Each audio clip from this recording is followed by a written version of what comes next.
Hello, everybody, and welcome back to Empire Soccer Report. It's episode 2 of 2 early on here. And ahead of the 2026 Major League Soccer season, the New York Red Bulls have officially, Red Bull New York, have officially announced their new head coach and introduced him to the media.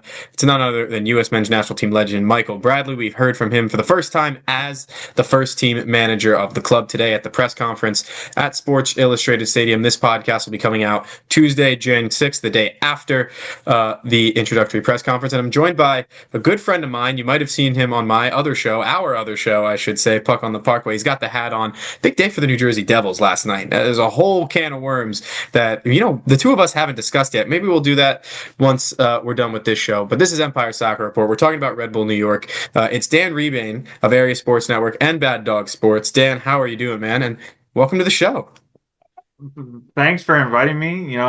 It was a bit weird saying, a different name of a show, but I'm glad I'm here. I'm glad I'm on this episode. I would have been here last episode, but unfortunately caught the flu like many others on the East Coast this holiday season. But man, it's been a minute for soccer, but we're getting closer to preseason. Michael Bradley is officially the coach, so I'm happy to talk about this. To have you back at full health here, Dan. You look great. You sound great. Let's get right into it. Before we talk about the press conference, a couple of key things that came out this week in the past couple days that we need to talk about. The first one, I think that's pressing, is center back Alexander Hack mutually agreed to terminate his contract with the club.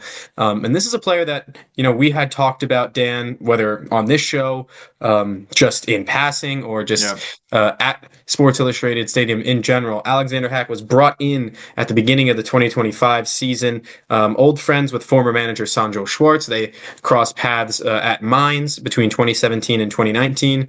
Hack, a veteran center back from Germany, 32 years old, played in 25 matches across all competitions last year, but brought about a heavy contract load at a base salary of $930,000 TAM with guaranteed compensation of over $1 million.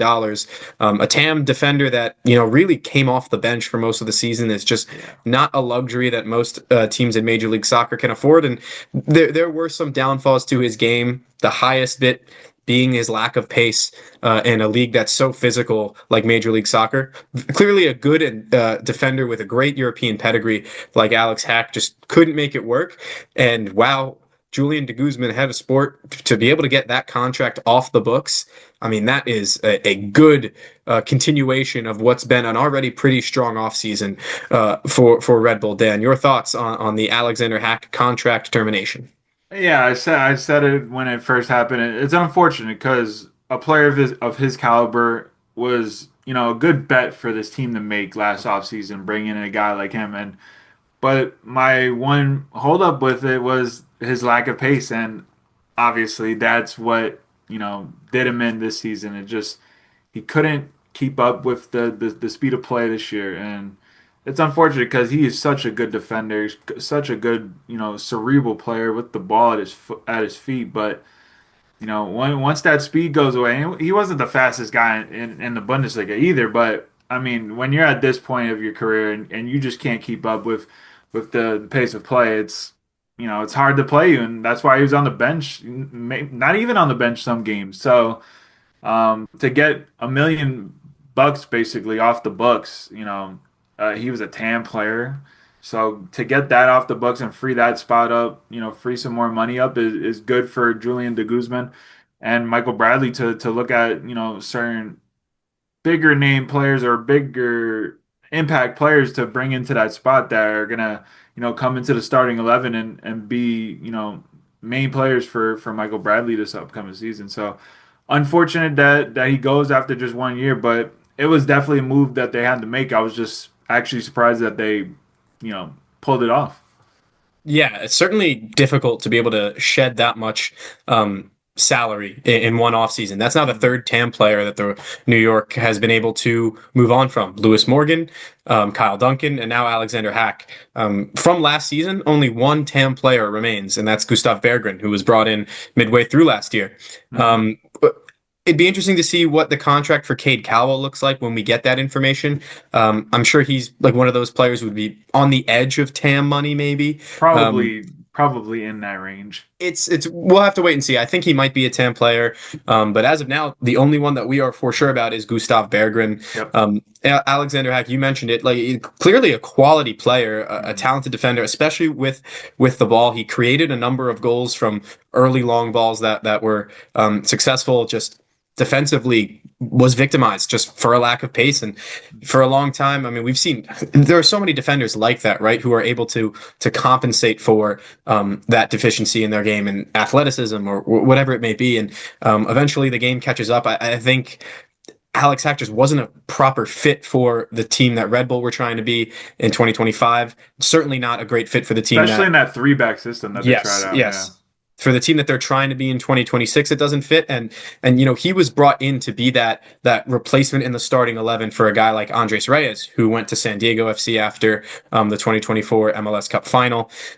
He went over to the West Coast, and they need to bring in another defender. And it was pretty clear that they wanted to play in a back three under Sandro Schwartz. That's why they brought in Tim Parker in addition to Alex Hack, just another depth piece that they could use at the center of defense. But now this is the second center back who's been sent away in this offseason in Alexander Hack and Sean Nealis, clearly looking for a different profile. And I think Red Bull may have already found their replacement for Alex Hack, that second choice left-sided center back. We'll see if he becomes a starter when this move is announced. But Robert Voloder, the former Sporting Kansas City center back, is rumored to be on his way to Red Bull New York. We had Mostly Bull NY, friend of Shout the out to show, him, I yeah. can proudly say, on Twitter was the first to release that. And then Joe Pantorno of AM New York, another great friend of ours, Dan, who was able to confirm that there is interest there and they're near finalizing those terms.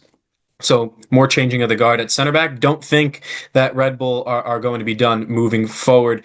Not sure what we know, Dan, what you know about Robert Voloder, but was a pretty consistent starter for Sporting KC over the past few years. A really struggling Sporting Kansas City team that's going through a big rehash of their squad currently right now. But what are your thoughts just before we transition about the center back room as it stands, Dan? Do you think they should continue to search for players, and your thoughts on the stability they'll have in front of the goalkeeper? Well, I mean, you get rid of Sean Nealis and Alexander Hack. You bring in, or you retain Tim Parker to kind of be that depth guy. I think they're going to give Voloder, a shot at the starting lineup. I think there is going to be another center back. I think you have to bring in another guy. Can't just give a guy that's coming off a broken collarbone, the starting job, even though That's true. he was a starter with KC. But I think, bringing in a guy like him to, at minimum, be like the pure backup, being a left-sided center back, comes in cheaper than Hack. He kind of fits that profile of a Hack a bit as well. So, if he's going to be your third center back this year, I mean that's a good depth signing. I mean, I know he was making a pretty penny at Casey. I think it was around 550, 575K. So I don't know what he's going to make, coming off that injury or coming off the recent seasons that he was at KC, but you know, if he's going to be making 550K, I mean, he's going to have to, play a good portion of the season. So, going to be interesting to see what he comes in at, but I don't think they're done at that center back spot like many other positions.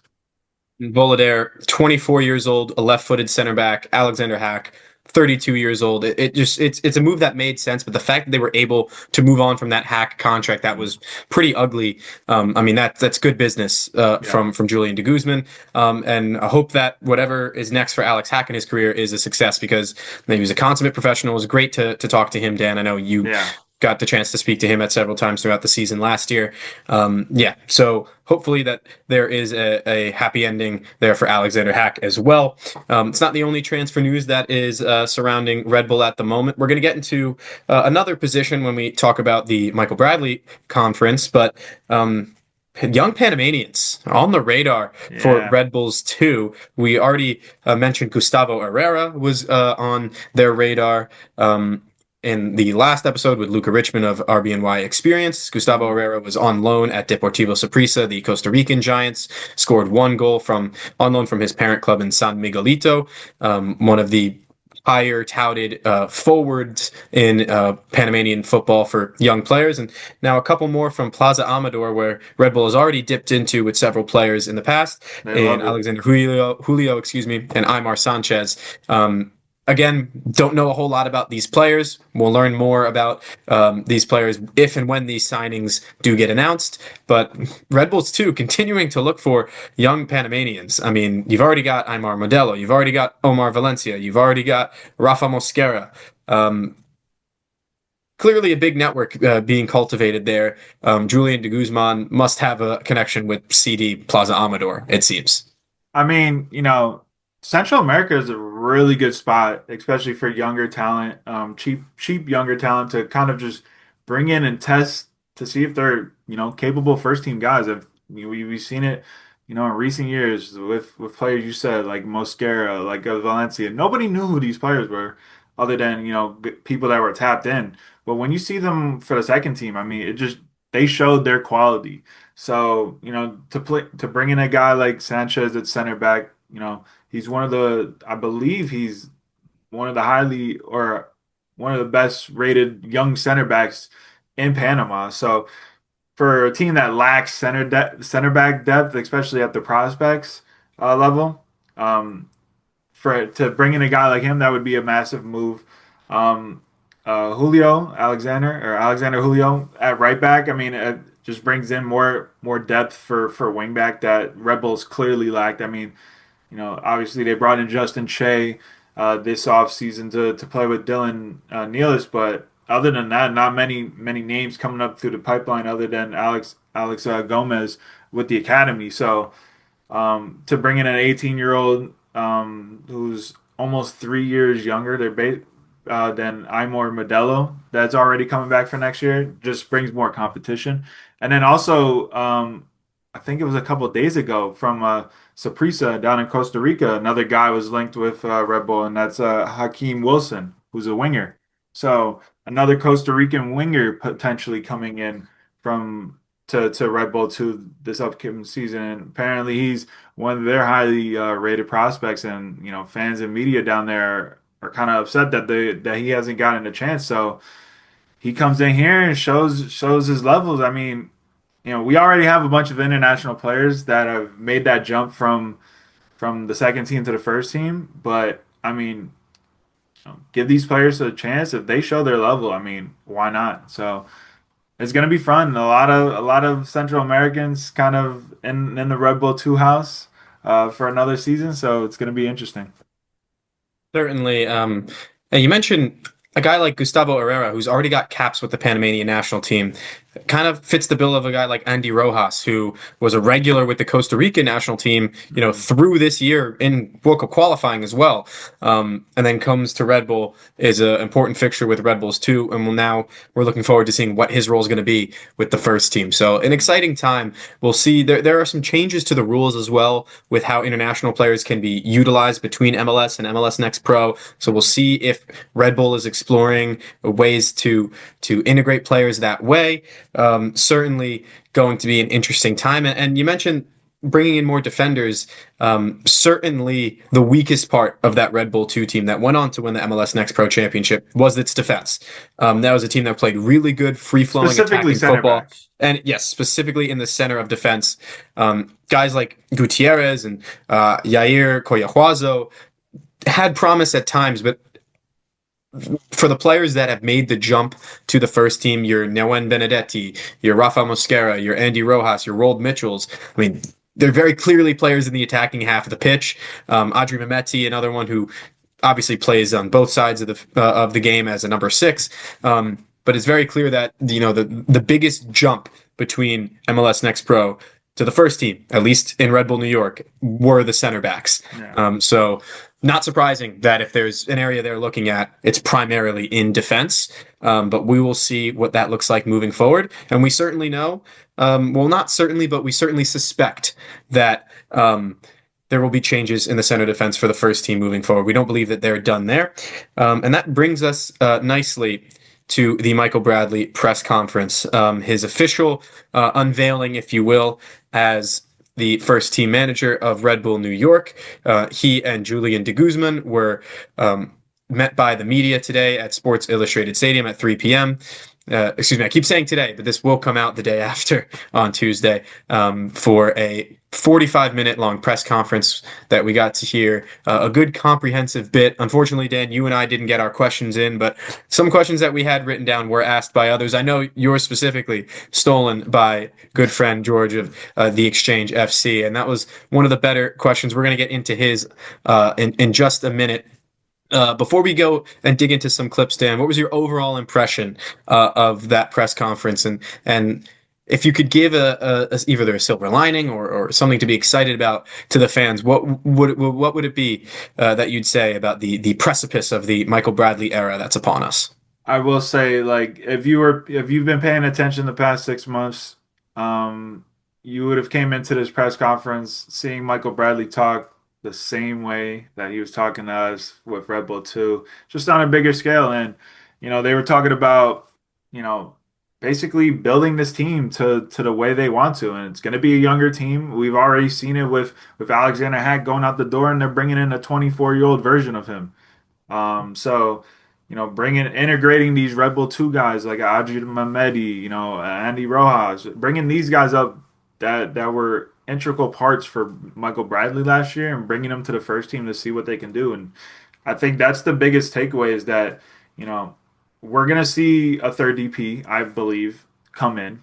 But these younger players are going to play big roles, and it's going to be sink or swim for these guys. It's either you're going to be really good players for us, or you might be one and done, or you're going back home to Panama or Costa Rica if you don't succeed. So I like that. I like that they're going to get specific roles and they're going to play a big part this year, and it's on them to kind of show their worth and stay in the starting 11 whenever they get their opportunity. So I'm excited. Michael Bradley is such a great talker with his words. He gives us great quotes. Like, you can ask a simple question that has 10 words in it, and he'll give you, a 3-minute answer to it. So it's going to be a very enjoyable season. And I can't wait to see what they do the rest of the off seasons, because there's still a lot of building to do. When you get rid of, you know, a lot of players that contributed last season, the past couple of seasons, it's gonna, be a little painful in the off season, kind of trying to replace those guys. So, Julian de Guzman has his work cut out, but I'm excited to see what he does in his first year as head of sport. Michael Bradley grew up with one of the great minds of American soccer in his father, Bob. Yeah. Now he becomes one half of the first ever father-son duo that's coached not only for this club, but in all of Major League Soccer. And you can just see with every word and every answer he gives, that imprint that Bob was able to have on him, and just the type of player that he was, just always a leader. So here from his a bit from his opening statement before the press conference, here is Michael Bradley. It's a really exciting time for the club. Julian and I have talked with all of you guys in different moments over the last 6 months about what Red Bull football, what Red Bull New York is going to be going forward, and to be trusted as the person to lead this club going forward. It's a huge honor, and it is something that I am going to commit my absolute life to make sure that we are able to put a team on the field that our fans are proud of, to represent our club, this community in a way where everybody who comes into this stadium feels a part of. And as I said, it's something that I could not be more excited for. So thank you, Julian. Thank you to everybody at Red Bull, and I can't wait to get started. So first thoughts there, Dan. I'll start and throw it over to you. Clearly someone who understands the importance of this club and this community, New Jersey native, born and bred in the Princeton area. His wife's family, I believe, is still from this area as well. and someone who knows the weight of what it means to coach a first team in MLS. I mean, this is a guy who came up through the Metro Stars and was a captain for nearly a decade in MLS with Toronto FC, and ultimately a champion with MLS Cup and the Canadian Cup multiple times. Going to commit his absolute life to the role, he says, and I don't think there's any doubt about that, Dan. How I don't see how that doesn't make fans want to run through a wall, at least a little bit. Yeah, I mean, for a guy that's grown up here, he's lived it playing for the club, playing for the national team as well, and now him coming back, I think that was a big thing when he signed for Red Bull too. It was like he was coming back home, and he was going to be able to live at home with his family who live here as well. His wife's family lives here, and I don't think he's taking this for granted. Like, he said that, when the offer came, it's like, can't, it might, maybe is it too early? Maybe, but you can't just say no. Like, this is a job that, it's probably one of the top jobs in the league, let alone the world, when you're able to work for, an organization like Red Bull. And I think for him to get this job, his first, senior head coaching job, I think is a blessing for Red Bull itself, because I think his ceiling as a head coach is up there with any American coaching right now. So it's going to be interesting. He's not taking this lightly. I think he's going to put everything into it, and we've seen what he's already done in 6 months with the second team, set up by Ibrahim Sagaya. But I think he's ready for this. He's going to have to, get some bumps and bruises in his first year, but I think that's going to be good for him going forward. So interesting to see how this season starts off. Preseason's right around the corner, but I think fans should be excited, very excited for Michael Bradley this year. The bowling metaphor, if Ibrahim Sakaya set up the pins, then Michael Bradley had them knocked down. Yep. Because Sakaya certainly did a great job with the second team for several years. Julian de Guzman mentioned as much as that in this press conference. I don't believe we have that clipped, but at least some recognition was given to Sakaya, who was asked to move away from the head coaching Red Bulls 2 job when Michael Bradley came in to become an assistant with the first team, and we believe he's going to stay on in that role underneath Michael Bradley. I believe so, yeah. So for him to get the recognition that he deserves, I think is very important. But also to mention, Michael Bradley talks about having a team that supporters want to go and see. That's not just winning, right? Winning is always going to be the most important thing, but it's playing attractive football. It's playing a good style that people enjoy, that people can identify with. I mean, Red Bull, everybody knows Red Bull has its philosophy, but has Red Bull New York, have the New York Red Bulls, been a team that people can say we play a pretty way? Even I think it's been a while since they can say we play this energy drink style of soccer that's very high press, and it's not champagne soccer, but it's effective. Before COVID. Right, I would say before 2020, really, it was the last time fans could say it may not be what you would. It's not tiki taka, but at least it's still a spectacle of its own, right? They've kind of lost that. Yeah. Red Bull 2 had that last year. There's reason to believe that Michael Bradley is speaking with authenticity to that end. So in this next clip, he speaks somewhat about Red Bull's philosophy and why it's important, and then the ability to integrate his own style. And one thing that he mentions that I really like is that we don't always have to disconnect the game into a bunch of different parts. Here's more from Michael Bradley. The foundations of Red Bull football that have always been there in terms of pressing and intensity and making a game that's fast, trying to put the game on our terms in every moment. That's what we're gonna do.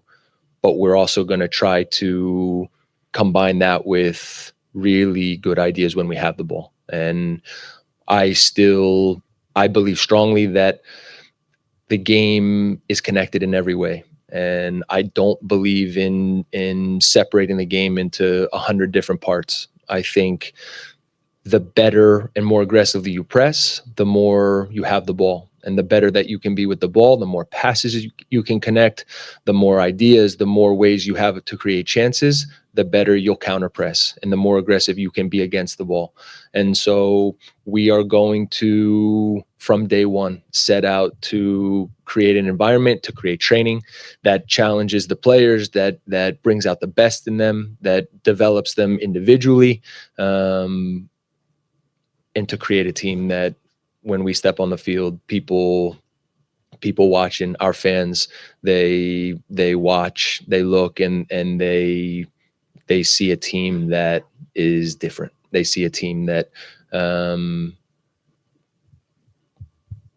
when they leave the stadium, they want to come back to watch next week. So that's what we're going to get to work on. And obviously it's easy to sit up here and talk about it on January 5th, but that's the fun part now of taking the ideas that we have in our heads and bringing it to life. So hammering home some of the same things from the previous question, and that the idea is to give the fans something to be excited about, want them to come back next week's the words he used. But I really do like that thought. We're not going to just focus on playing against the ball and then try to mend that with ideas with the ball. It's all connected. I think that's something that the fans can really enjoy. And I think, that's something that could be refreshing, a refreshing way to think about Red Bull New York. It's certainly not the way that other managers before him have envisioned it, at least verbally, for the media to sink their teeth into. But it's also, I think, something that needs to be addressed if Red Bull wants to take the next step from, a team that sneaks into the playoffs or just barely misses the playoffs to a team that can really be dangerous over a long stretch of time. It's something that they've missed out on. I think it makes sense, right? If you are better at counter pressing, you're going to have more time with the ball and you're going to be able to do better things with the ball. And if you can do that when you do concede possession, well, you're going to be in a better position to be counter pressing and be more ruthless and be more effective in that way. And certainly one thing that Red Bulls 2 did not sacrifice while they were implementing a more possession style, more free-flowing attack is the speed. That speed has always been the name of the game for Red Bull. Red Bulls 2 last year under Michael Bradley certainly had that speed. Your thoughts on that quote there, Dan? Yeah, and I think, you touched on a lot of things that he said there, but the biggest thing for me was, the competition in practice. I think, you know, that was lacking these past couple of years. It's like when you would see Wiki Carmona in the starting lineup every game this year, you're like, why is he still there? You know why? Because nobody was pushing him in practice to take that spot. Nobody was good enough. So when you see guys like, Julian Hall not getting a start, or, other wingers just not getting into that starting lineup, you have to ask yourself why. It's because, they just weren't showing it in training. So Mike Bradley did a lot of good things in training last year, getting the guys to kind of push themselves. Iron sharpens iron. That's the biggest thing. Is like, the hardest thing to do is train. The easy stuff is playing the game, right? So I think he's gonna bring another, level to training. I think players are gonna get better. But yeah, just on what you said, what he said, I think, he's gonna fit this role so perfectly. Just being at Red Bull, bringing those Red Bull, styles back to the field. I think it's been lacking, like you said, the past couple of years. The counter pressing, ball retention, getting the ball back. When you lose it, what's the best way to play defense? Getting the ball back, like right away. So Red Bull 2 showed that very, very well last year when they lost the ball. The wingers and the midfielders were all over, the other midfielders and defenders, to get that ball back. And a lot of times that led to goals. So um, it's going to be interesting how he implements that with the senior team, with some of the older guys that are already in starting positions, like Emil Forsberg or Choupo-Moting, who don't really press as much anymore in their older stages of their careers, but can they get the guys around them to do that pressing for them? So I like what I heard there. I think, bringing that Red Bull style back is important. And I think that could very much impact where they, going from a draw to a win. Throughout the day, Julian de Guzman was incredibly complimentary of Michael Bradley, from his playing career to Mhm. what he was able to do with Red Bull 2, to his work ethic, to his professionalism, to just who he is as a person. Um, and now what he hopes for him to be as the first team manager for Red Bull New York.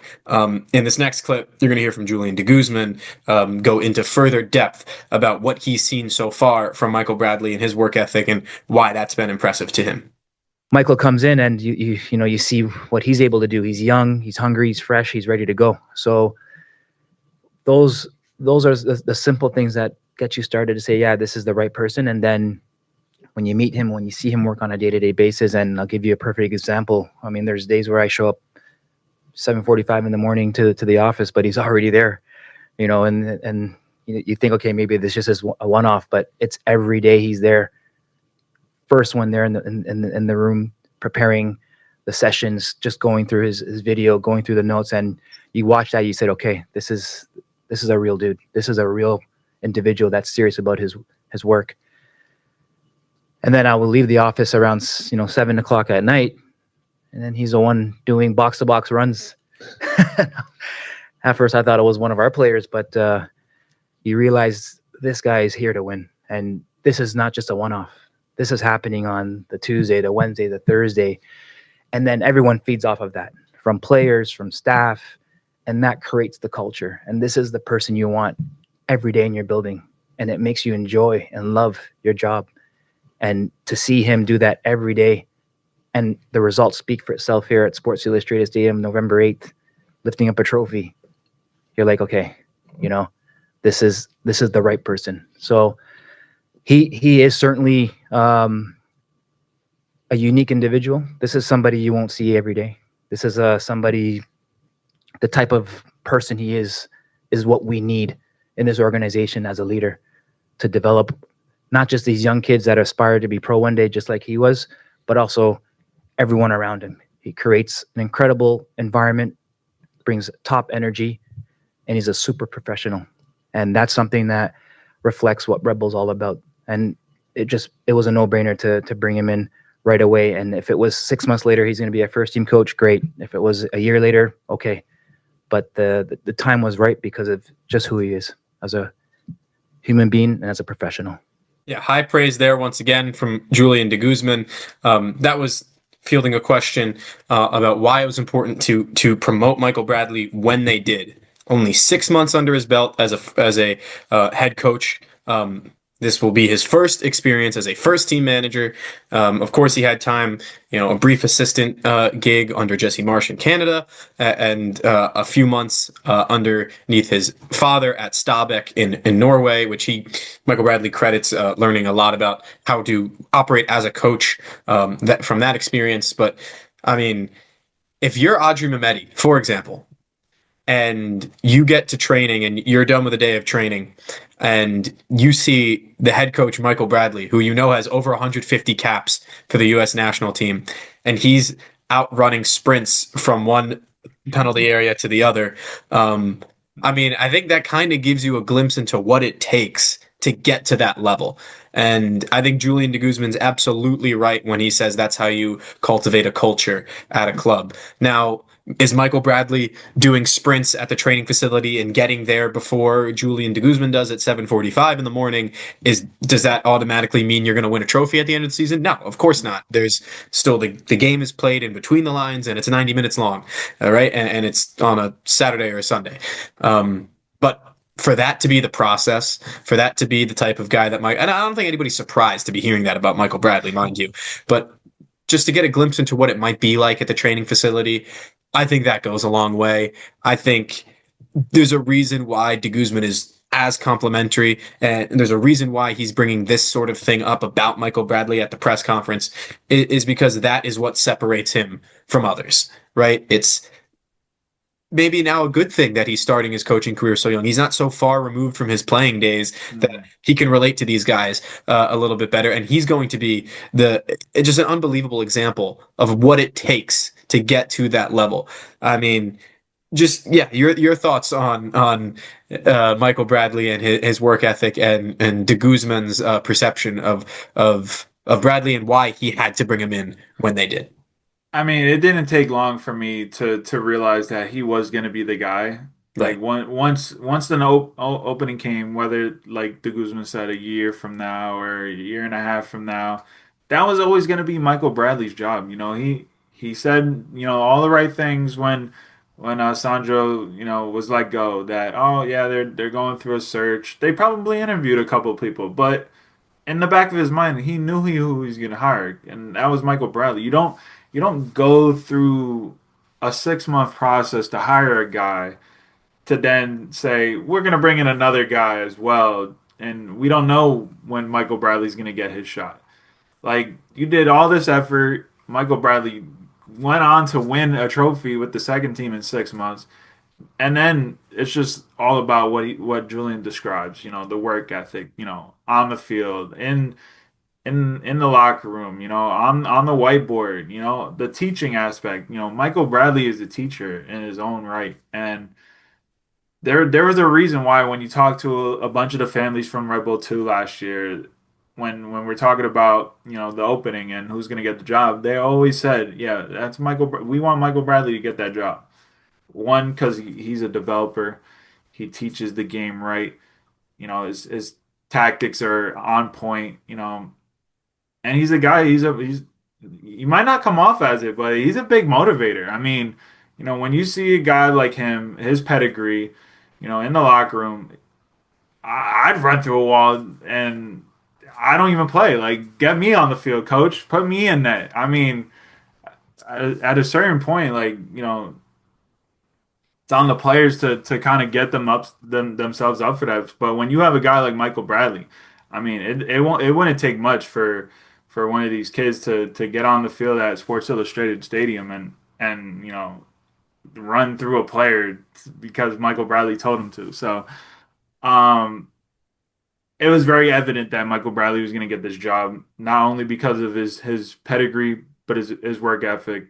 On the pitch, like when you're running, you're the coach and you're running sprints. I mean, it shows, and he also talked about if he wanted to, if he felt right that day, he would create a training where he was the extra guy and he would join in training. So to have a guy like that as your coach, I mean, it was a no brainer to me. So it was very easy to kind of know that Michael Bradley was going to get the show. And, in the next clip that we have, Bradley himself kind of keys into where that motivation comes from. I mean, there's no denying that he comes from an unbelievable footballing family, at least in American soccer terms, and certainly one who still loves the game. So here's more from Bradley. You guys have heard me say this in different ways. I love the game. I'm proud of what I've done. I'm proud of the career that I had as a player, but there is a big part of me that wants more, and I want to have the best possible career as a coach that I can. I love being on a field every day. I love the part of being inside a team, of trying to take a group of people and see if we can do something special. The part of connecting with people, the part of when the lights come on the weekend, trying to compete and trying to play in a way that people can be proud of. And so, the chance for me as a young coach to work inside Red Bull, as I said before, the teams, the players, the coaches, they speak for themselves. And so when the opportunity was given to me, it was something that I could not have been more excited for. No surprises there from what we've already heard from both Julian and Michael Bradley to this point, but he was never going to say no to that offer. He was never going to say, well, maybe another full season with Rebel. No, of course not. This was a guy who was always prepared to be a coach. I mean, people had been saying that about him since he was a teenager, since he was in his young 20s. This was always going to be a future coach. And the timing appears to be right for Red Bull New York, who are going into a transitional period with their squad, and now it's the beginning of the Michael Bradley era, Dan.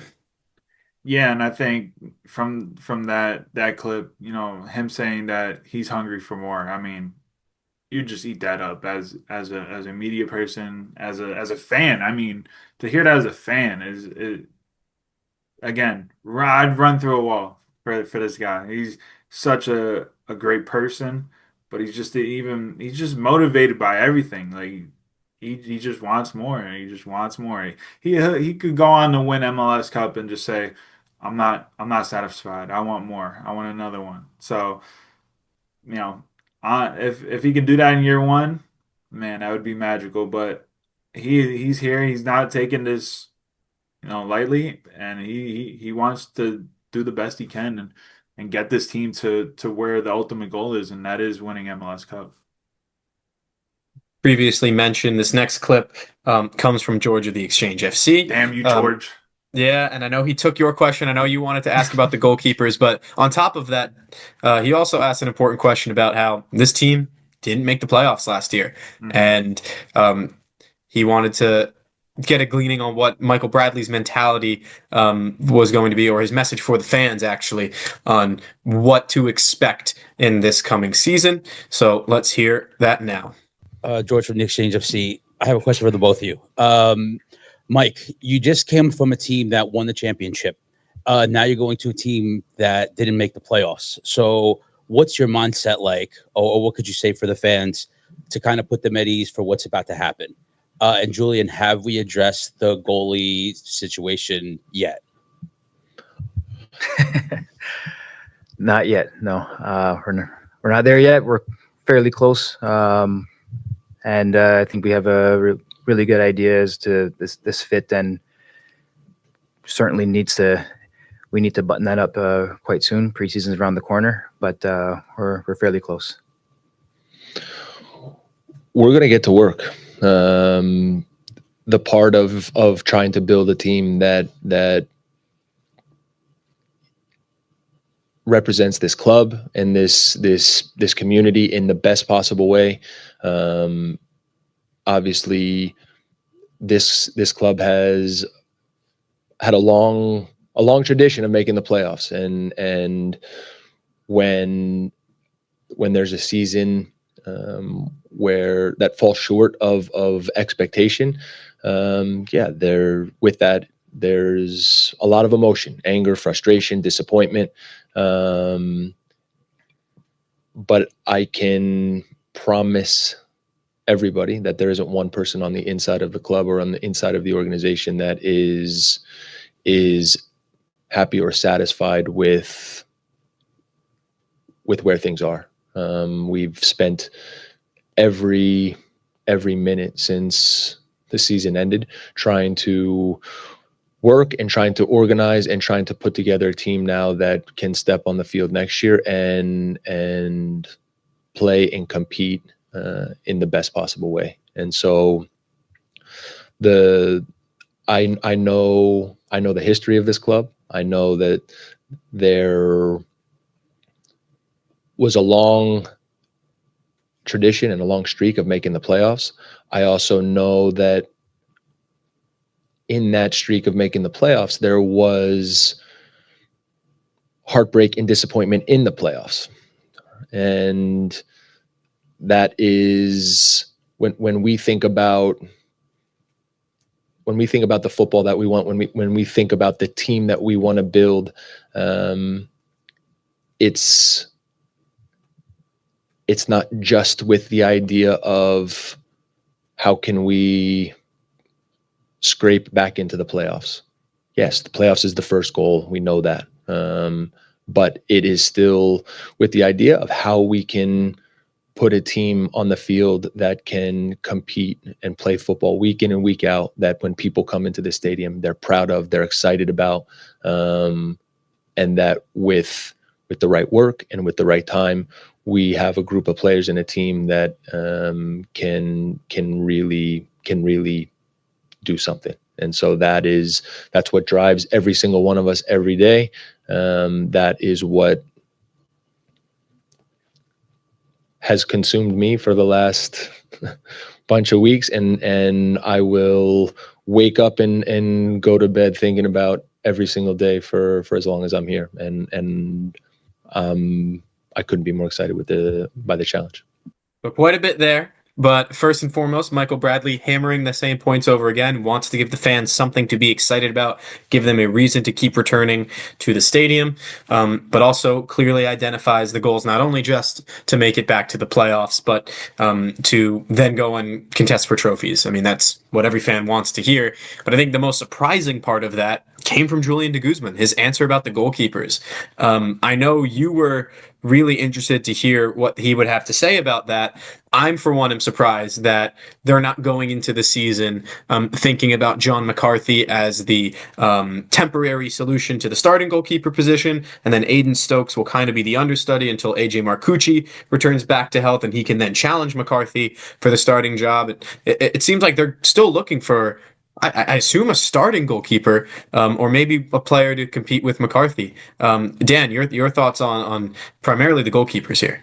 Yeah, I don't know. It's very interesting, right? Because you already have four guys that are on first team deals technically. You have two homegrowns that, one like Aiden Stokes, who was going to compete in camp for the starting job with John McCarthy, while AJ Marcucci is only 5 months into his rehab off his ACL. So, he still has 4 or 5 months probably until he comes back. So like And that's at summer. minimum too. Yeah, right. So we're expecting a summer, late summer return for AJ to the field. So, to bring in a fifth guy at that point, you would think it's probably a guy to start because, no offense to John McCarthy, but he was brought in to be a backup, right? He was brought in to be the backup. And that's why I was always saying that, Aiden Stokes could surprise people and be the starter out of camp if he showed that he was ready, especially under Michael Bradley. He had a really good, impressive season the past 2 seasons with Red Bull too. So it's going to be interesting if they bring in a starter. Are you really going to have, Aiden Stokes play a third full season in MLS Next Pro? It's kind of interesting dilemma they would be in. At that point, would you look for a loan for him to go get first team football somewhere else and then bring him back as the backup in 2027? I don't know. It's I feel like, at some point you need to take the next step, and I think Aiden's at that point. So um I don't know. It's going to be interesting if they actually do bring in another star. I think that's what, you wouldn't just bring in another backup. Like you would have just two backups competing against each other. I don't, that would just, I don't know. It wouldn't make any sense. So, um, I'm interested to see, the next couple of weeks what they do. I don't know. What's your opinion on that? Well, there's one name that I'll bring up, and it's one that's been brought up with connection to the Red Bull starting job, and that's Ethan Horvath, who Yeah. is eyeing a move to Major League Soccer, has been um, in multiple places in Europe for his entire professional career. It would be his first foray into soccer in North America, other than his time with the U.S. national team. That's one that's pretty exciting. Would be a bit of a gamble, bringing him to Major League Soccer, but he's certainly talented enough to be an MLS starter for sure. Again, I don't know if that interest is actually there, if he was just brought up in a couple articles as a player who wants to go to Major League Soccer, and there are several clubs, including Red Bull New York, who need a goalkeeper. Again, I'm surprised that they're not going to just see out the situation with McCarthy. But I mean, I referred to McCarthy as a goalkeeper who's slightly below average MLS goalkeeper in last week's episode, and I still believe that to be true, and I think it's possible that Julian de Guzman and maybe Michael Bradley agree with that assessment of McCarthy. He would be a sensible stopgap option if you are going to then look for a future goalkeeper, or you want to groom a player like Aiden Stokes or Tobias Sevcik to be your goalkeeper for the future. but I do think that that's something that is eased a lot of Red Bulls fans who would like to see the goalkeeper position be improved. I think AJ Marcucci showed that he, deserves at least a shot to be the number one for an MLS team with how he played in the past couple seasons as the number two behind Carlos Coronel. But he's not going to be available for many more months, so we'll see what this brings about. There aren't really any free agent goalkeepers left within Major League Soccer circles to pick from. A player that a lot of people were thinking of was Drake Callender, not on the board anymore. Maxime Crepeau, not on the board anymore. Dane St. Clair, Carlos Coronel, not on the board anymore. So I think if they're going to look for a goalkeeper, they may be looking beyond North America. And I think one that would make sense and one that wouldn't be an international player would be Ethan Horvath. Again, this is just conjecture. I don't have any sources within the club confirming that they're interested in Horvath. But I mean, as someone who was a big fan of him in that 2021 Nations League final, I would love to see him and get the chance to cover his matches here in New Jersey. So that's an interesting one. And as for bringing the team back to the playoffs, I was just gonna say one more thing. Yes, go, please. If they do bring in another goalkeeper, they're gonna have 5 goalkeepers on the senior roster. Obviously, Toby's gonna be an off the roster homegrown, so that brings it down to 4 again. But you're gonna have 4 first team goalkeepers on the roster. For a roster building, that just doesn't make sense to me. So if they do bring in an Ethan Horvath, let's just say, would they find a loan for Aiden Stokes? I feel like he is ready to make that next step. Apart from MLS Next Pro, I think he's shown his level. He's been a national team goalie for a U17 World Cup team. I think he's just ready for the next step. And if you can, he's got a UK passport. If you can go find him a loan out, on a senior team out in Wales, why not? I mean, a lower division English team that needs a starter, why not? That's just my only thing is like, you're not just gonna have him as the 4th string. Like, he was the 3rd string this year. Why would he be the 4th string now? So it's gonna be interesting to see how they build this roster. I think, they kind of do need a starter, a full-time starter, because you don't know what AJ is going to be when he fully comes back. But, it's going to be interesting to see what they do with those 2 homegrown guys. I like the idea of an Aiden Stokes loan. Think about AJ Marcucci. He went to Finland and was incredibly successful and came back a better goalkeeper for it. Mm-hmm. I think that Stokes absolutely, deserves the right to be trusted with a full-time starting job, whether that's if you want to say, hey, one more year, be the full-time guy at Red Bulls too. I think that's maybe, starts to hamper on the development of Svechik. But then if there is a USL championship team that needs a goalkeeper for the season, I think that would be a good move for a player like Stokes. And then you bring him back as the presumptive backup in a year from now. And then we're talking about a whole different type of goalkeeper. But you do mention his passport that opens up the door to teams in the UK. And I think that makes for an interesting dynamic. I think the Red Bulls are right to be looking for a full-time goalkeeper, but now it's going to shake up the goalkeeper room a little bit. And we also haven't mentioned draft pick Tomas Hutt, who is penciled in to be either the 2nd or 3rd choice keeper for the second team at this moment. As for Bradley speaking about bringing the team back to the playoffs, once again, hammering back on that idea of giving the fans something to be excited about, but also looking to not only play attractive football, but be successful at that as well. The first goal being the playoffs, the second hurdle being how can we win trophies? I think that's, again, obviously they're not going to come into a press conference and say like, no, we're going to try to finish in 6th and then we'll see about trophies a year or 2 from now. But I think there's reason to believe that they're speaking earnestly about the goal to be successful and to be successful quickly. So our next quote comes from Julian de Guzman, and speaking about the roster changes, of course, many players coming in and out over the last few weeks, and what else to expect moving forward.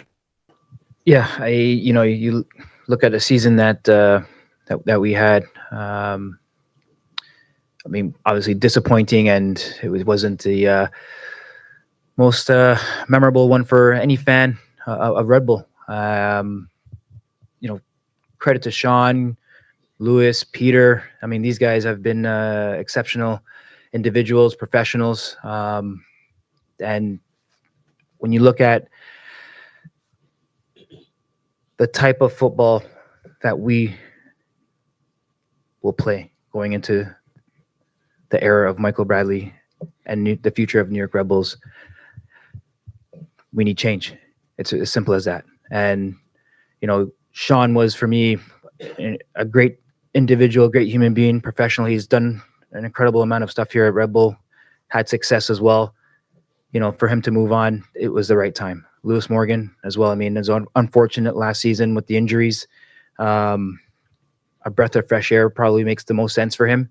And, that's a player with lots of quality and still has a lot of years of football in him.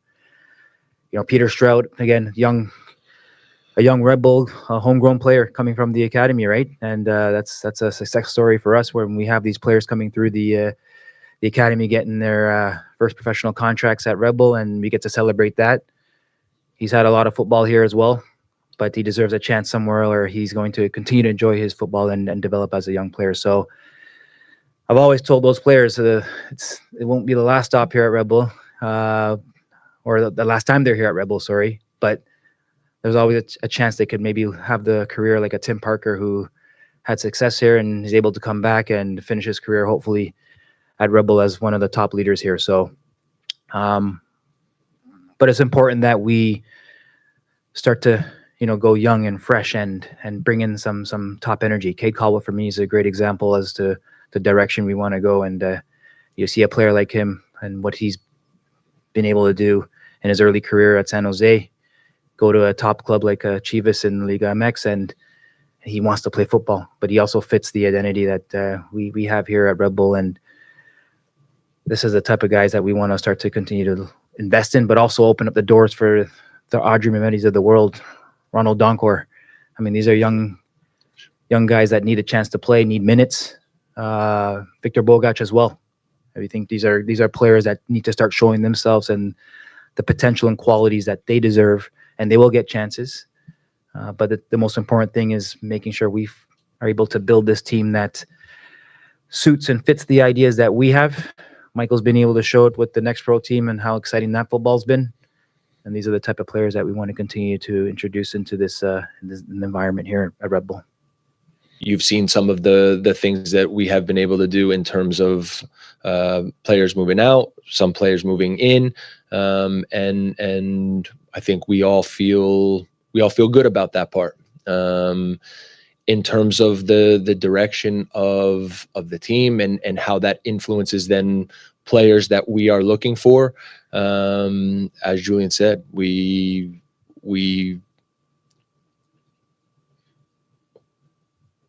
gonna have a team that's younger for sure. And in that, we, especially in certain spots, feel like we need to be faster, more dynamic. In some cases, more athleticism. But then how do we combine that with players that also have football qualities that can, with their skill, with their quality, with their intelligence, understand how to play, how to move, how to find spaces. And so the part of how that all gets blended together, that's the part that's going to get worked on every single day. So a mention there of Cade Cowell from Julian de Guzman, a player that he feels will fit into what Red Bull's trying to do nicely. Me and Luca Richmond of RBNY Experience spoke about that last week and how we kind of agree with that assessment of the type of player that Cade Cowell can be. But overall, the sentiment from Julian being based on what the team was not able to accomplish last year and what they want to be able to do this year and the style in which they want to do it, the team needs change. For Lewis Morgan and Sean Nealis specifically to get mentioned as players that, felt like the right time to move on from them, I think there's a pretty fair case to be made. especially guys who were bringing a pretty big salary burden. In Lewis Morgan's case, one of the most electric players of recent memory, wearing a Red Bull shirt, but one who missed 2 of his 4 seasons with the club due to injury. And then Sean Nealis, an expensive center back in MLS terms, for him to have lost his starting job to Tim Parker throughout last season, just didn't seem like it made sense for him to stick around either. And I know a lot of fans and media members alike, you and I both, kind of agreed that, that those moves make sense. Would Red Bull go on and do them? We were unsure, but now they have done them, and I think that's a good explanation from Julian de Guzman to reason both to the fans and to the media members. I know, Dan, you were all about selling high on Lewis Morgan. Post 2024, get ahead of the next injury. Fortunately, 2 injuries later, and only I think 3 matches played in all of 2025. It was either 3 or 5. I know in either 2023 or 2025, he played 3 or 5 matches. Both of those seasons combined, he played a total of 8. So unfortunate for such a terrific player. I hope he finds so much success with San Diego, and we see him at the World Cup with Scotland. But yeah, just an incredibly tumultuous offseason for New York. And I think, that message from de Guzman will not fall on deaf ears. I think people will like to have heard what he said there. Yeah, and I think, as the season was winding down and, as the clock was going, getting up to 90, I think most games we would look over at each other and like, this team is just not good enough, right? And I think for down that stretch, we were like, this team needs, a retool of some sort. It needs some of these guys need to be out the door, and they need to bring in fresh blood. And for the most part, I thought a couple of guys would definitely be on the move, like a Sean Nealis, like a Peter Stroud. I I always hoped that they would be able to get off of a Lewis Morgan. I just didn't think it was going to happen, right? And I thought he would gonna play his last year out, but they were able to offload him to San Diego and get something for him. So you know it's good work so far for Julian.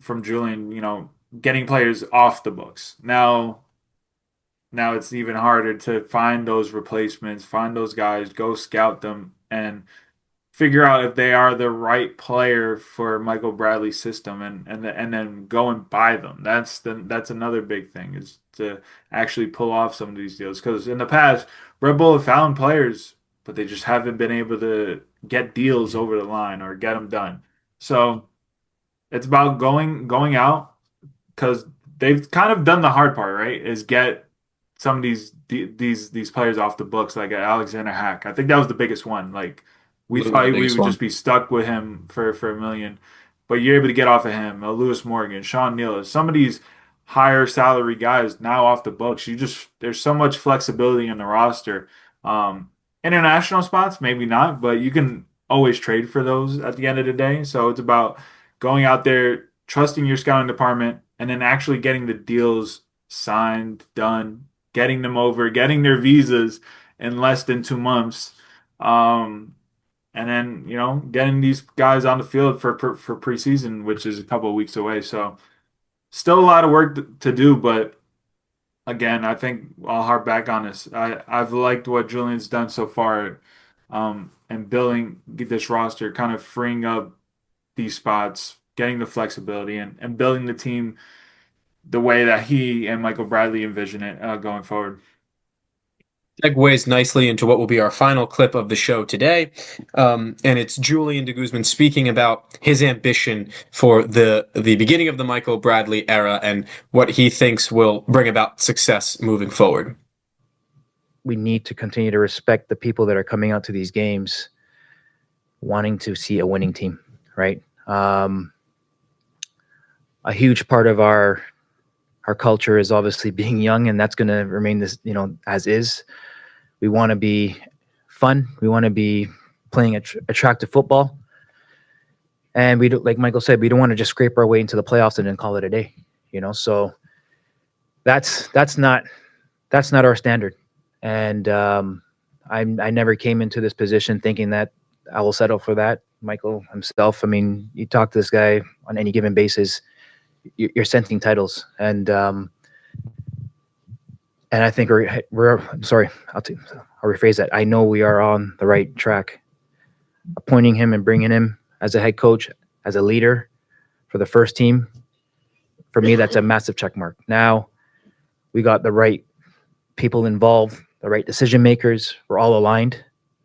I think this is probably the most connected Red Bull has ever been since the history of the organization. When you talk about the academy, the second team, and the first team, and that's a huge credit to Jochen Schneider coming in and really laying out the pillars and restructuring that needed to be solved first and foremost, and it definitely took time. Now we could work properly. We could enjoy everyone's presence. And when you show up to work and you're starting to make smart decisions, and you're going to make smart signings, and making smart signings should lead to building a championship team, right? Our goal is we want to win. We come here to win. And listen, we put our families through a lot.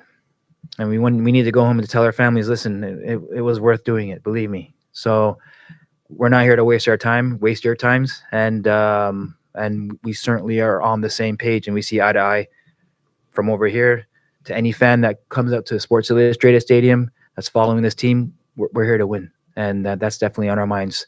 And the other celebration that we want to continue to do is making sure we identify the right individuals, the right talents, develop these players, and send them off into environments they deserve to be in. We are an organization as well to create opportunities for players, for staff, and I think that's, for me, one of the most beautiful things about this organization, and I've never seen in my 30 years involved in this career, is seeing the connection and the support any individual gets here at Red Bull. So that's another thing that we want to continue to push here. But to your question, yes, we want to win. Few things I want to talk about from that answer from Julian de Guzman. First, I'll start with maybe it could be considered a negative, and it's that he mentions the importance of Red Bull New York being a place that sets up players to go on to, and it sets up players and staff, he says, to go on to environments that they deserve, which is, I see it as more positive than negative. It's certainly a good thing. I think it's a reminder that MLS is still not one of the top leagues in the world, and is still a league that primarily, if it isn't about success within the league, it's preparing players to then go on and take a jump to a bigger league. It's a selling league in that sense. And I think that's sort of what he's getting at by what he says there. And by mentioning staff as well, it's kind of a little wink that Michael Bradley's ultimate end goal in coaching is not to end up as an MLS coach. Not that there's anything wrong with being a coach in Major League Soccer, but I think his ambitions are probably a touch higher than that, and for good reason. This is a player who played beyond MLS in his playing career. This is the son of a manager who has gone and managed in many different parts of the world of football as well. And of course, no one is expecting that all 10 to 15 really young players that are within the Red Bull squad are just going to remain at Red Bull forever. So while I think there could be a negative takeaway from that, I do think that it's rightfully mentioned by de Guzman. Now, with that said, he also makes it a clear point to say that this is absolutely the right track forward for this team to find success within the league, within their matches that they'll be playing, not just to help players develop. And it would be wrong to only take that away from what he said. The confidence that de Guzman has in Bradley is very clear. Not that, Red Bull's administrations, their executives haven't had that sort of success in their previous managers. This just feels a little bit different, Dan. And that's the ultimate impression. The biggest takeaway that I got from this entire press conference was that the belief within the organization has never been stronger. And as the team continues to retool its squad, it's going to be interesting to see how it finally shapes out come February 21st when they kick off the season. I believe it's February 21st. I hope I've gotten that right. But overall, what are your thoughts about that final quote we have from de Guzman, Dan? Yeah, the first part where, he's talking about, basically being still in a developmental league, right? And developing players and staff to take that ultimate next step to Europe, right? And that's where we are still in the league this current day in 2026, right? Maybe that changes in the next couple of years, but for right now, MLS is still a developmental league that creates players for the top five leagues in Europe. And that's not a negative, because it if you're able to do that like Red Bull has in the past, like a Tyler Adams, right? It just shows you that they are a place that younger players and other players want to be at, right? To make that next jump. Now, in 5 years, will that change where, MLS becomes a league where players from all around the world in their primes want to come and play? That could be it, but right now, Michael Bradley's end goal is not New York Red Bulls or Red Bull New York. You know, when he was first hired, my whole thing was, he's gonna be here for a couple years, but once that job opens up in Leipzig, that's his ultimate goal. That's why Red Bull Global hired him in the first place. Red Bull New York didn't just hire him. He went through the whole process. He mentioned Mario Gomez. He mentioned Jurgen Klopp. He mentioned all these names at Red Bull Global. So his end goal is going to be Red Bull Leipzig in the future. Now, is that in the next 2 years? Maybe. Is that in 5 years? We don't know. But that's the end goal. And that's the end goal for a lot of these players that are, still 19, 20 in their early 20s is to make that move and, elevate their careers to, play in the best leagues in the world, right? Um, but that's for me, that's a positive, and that just shows you, the level of the club. If you're able to develop these players, year in and year out, and then keep bringing in new players. And Red Bull hasn't done that the past couple years, so to get back to that would be a positive as well. It just improves the product on the field as well. More and more players will come here, like Emil Forsberg when he's at the end of his career, or Choupo-Moting as well. But then you surround those guys with younger prospects like a Rafa Mosquera, an Andy Rojas, he's looking to make that move in the next couple of years potentially. So I don't know. Some people look at it as a negative because they want players to stay here for 10 years, but that's just not a reality with the league. Where the league is in 2026. But that's all I'll say on that because it is a tricky subject for some people. Well, I'll tell you what, it certainly is not a finished product yet for 2026 for New York. I mean, this team's going to look different by the time they kick off the season. We know as much as the goalkeeper position will be changing in the coming days. They're close to it, according to Guzman. But the fact that his ambition that this is the team's on the right track. I mean, of course, every head of sport before him has always said that about whatever manager they're bringing in, no matter what club it is, no matter what league it is. They absolutely are going to do the best thing that they can to win. But I think this is a little bit something different for Red Bull New York. I really do. And Yeah. Michael Bradley, someone that I grew up watching as a regular with the U.S. national team, I think he'll have an effect just by his presence. Tactics and player selection be damned. He is going to be an impactful figure within this club from the top down, and I think that's part of what De Guzman was speaking to there.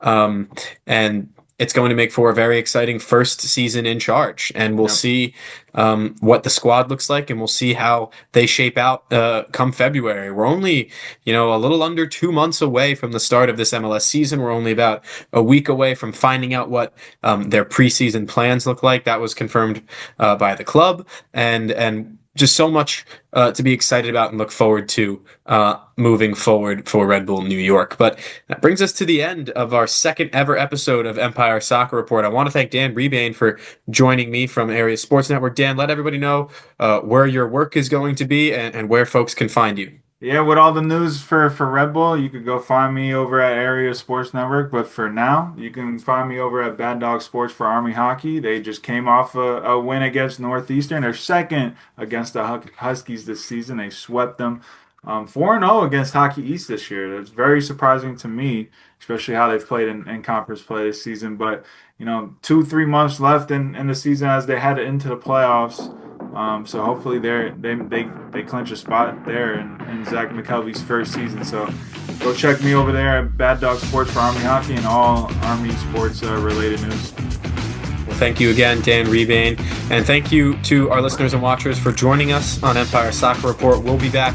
I'm not sure when, but once there's more news about Red Bull New York, you can be sure that we'll be talking about it. And you can also find more written pieces at Empire Soccer Report at jamesburley.com.